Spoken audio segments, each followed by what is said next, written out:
NASCAR hands down its biggest fine ever, and Corey Lajoie is filling in for Chase Elliott. Bad week to be named Chase. Coming up next.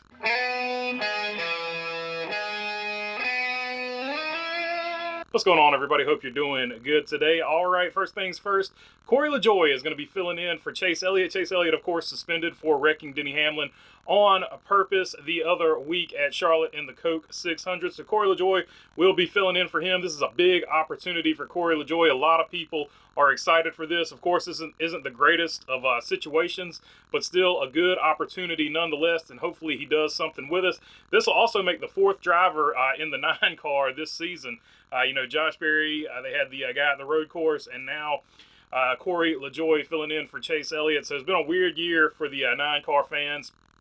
But hopefully Corey Lajoie turns this into a good situation for him. And Carson However will be driving the 7 car in Corey Lajoie's absence over there. So Carson However fans have something to cheer about. I think he won. He lost a bunch of fans for some of the crazy stuff he did, but I think he won a bunch of fans over during that rain delay. All right, let's get to the other Chase Briscoe. From Bob Pockris at Fox Sports, NASCAR hammered Stewart HAAS Racing with one of the biggest penalties ever, including $250,000 fine, 120 regular season points, after it says it found a counterfeit part in the underwing of the Chase Briscoe car that it took back to its research and development center following the race at Charlotte Motor Speedway. NASCAR docked Briscoe and the team 120 regular season points, 25 playoff points, and also suspended crew chief John Klossmeyer for 6 races. Stewart HAAS Racing Chief Competition Officer Greg Zipadelli said the team mistakenly had the illegal part on the car. For the event, we had a quality control lapse, and a part that should never have been on the car going to the racetrack ended up on the 14 car at Charlotte, Zipadelli said in a statement. We accept NASCAR's decision and will not appeal. So that was Greg Zipadelli's response to it. They're not going to appeal, and they said it was a quality control issue. It was a mistake. Eldon Sawyer had a different view of it. Eldon Sawyer basically said that that is a lie. They did it on purpose. So let's see what Eldon Sawyer had to say from that same article. Director of Competition Eldon Sawyer indicated it wasn't an unintentional mistake on the team's part and that the counterfeit part was a duct that runs to the engine panel and was made to look like the supplied part all the way down to the lettering. The piece the teams are supposed to use comes attached to the engine panel, Sawyer said. The duct is designed to cool areas of the car. Directing air differently would enhance the performance of the car.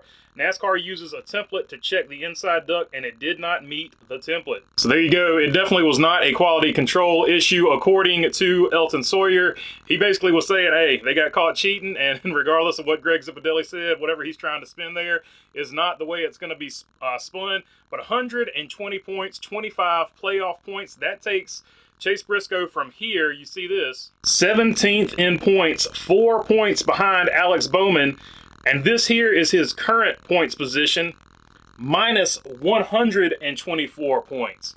And even if he does win a race and lock himself into the playoffs, which he's more than capable of doing, 12 or 13 races left in the regular season, so he's got plenty of time to win a race, he is still going to have that minus 25 playoff points. So when the playoffs start, should he win a race and lock himself in, he's still going to be at minus 20 when the playoffs start if he only has one win. And of course, he can get some other stuff by winning stages and stuff like that too to sort of possibly negate that. But man, huge penalty. NASCAR is not playing around when it comes to these parts.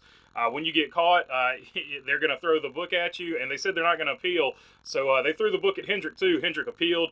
SHR is not going to appeal. They're going to accept the penalty, which more or less just basically tells you they were caught red-handed cheating, and it sort of is what it is.